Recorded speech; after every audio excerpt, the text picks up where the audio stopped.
খাবার দাবার খাওয়ার পরে দেখবেন এই মহিষ পালনে যে লাভ আছে না আছে। চলেন আজকে আপনাদেরকে আমি সরজমিনে মহিষ পালনের লাভ সম্পর্কে একটা ধারণা দিই। আসেন।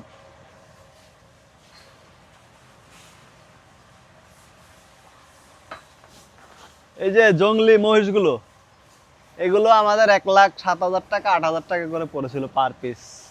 আমরা 4টা মহিষ লটে কিনে নিয়ে আসছিলাম। তো এই জংলি মহিষগুলো আমরা যখন কিনি তখন কিন্তু আরেকটু কমে আমরা কিনতে পারতাম, কিন্তু আমাদের একটু গাফিলতিও আছে। এগুলো আমরা ফোনে ভিডিওর মাধ্যমে এই 4টা মহিষ আমরা কিনেছিলাম। তো এই মহিষটা দেখেন কাছে যাওয়া যায় না, মারামারি করে যে সামনের একটা শিং, এই যে এই সামনের একটা শিং কিন্তু সে মাথা ভেঙে ফেলছে।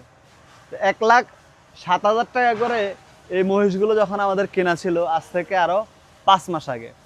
তা আপনারা সবাই জানেন যে আমরা মহিষের নামমাত্র খাবার দিয়ে সারাদিন মহিষকে কিন্তু হাওরে রেখে লালন পালন করি। তো এই মহিষ থেকে আমাদের কত টাকা লাভ হয়েছে মোটামুটি একটা ধারণা আমি আজকে আপনাদেরকে সুস্পষ্টভাবে দিয়ে দেবো।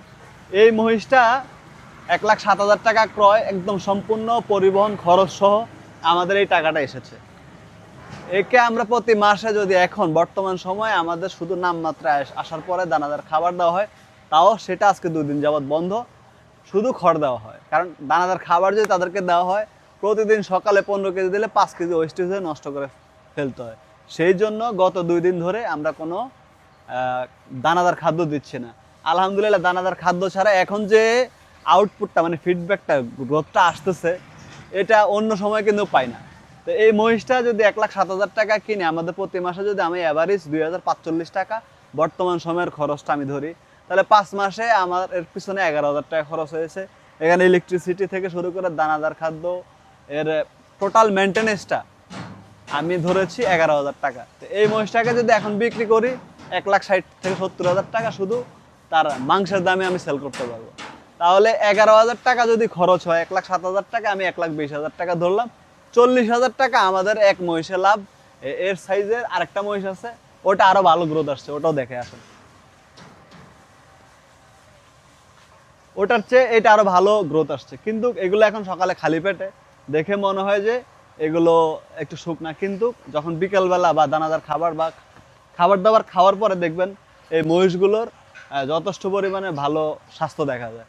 এই মহিষগুলো আমরা কিনে আসলে লস করে নিই, কিন্তু কাছে যাওয়া যায় না। দেখেন আমাকে ভিডিওতে কিভাবে সে মানে লাথি দিয়েছে, কাছে যাওয়া যায় না, খুব খেপাটে, এগুলোর কাছে যাওয়া যায় না যে অবস্থা করে এরা। তো এই মহিষগুলোতে মানে আমরা লাভ করেছি। তা আসলে মহিষ পালনে লস নাই। যারা বলে যে মহিষ পালনে লস, তাদেরকে বলবো আপনি ভুল সিদ্ধান্ত নিচ্ছেন।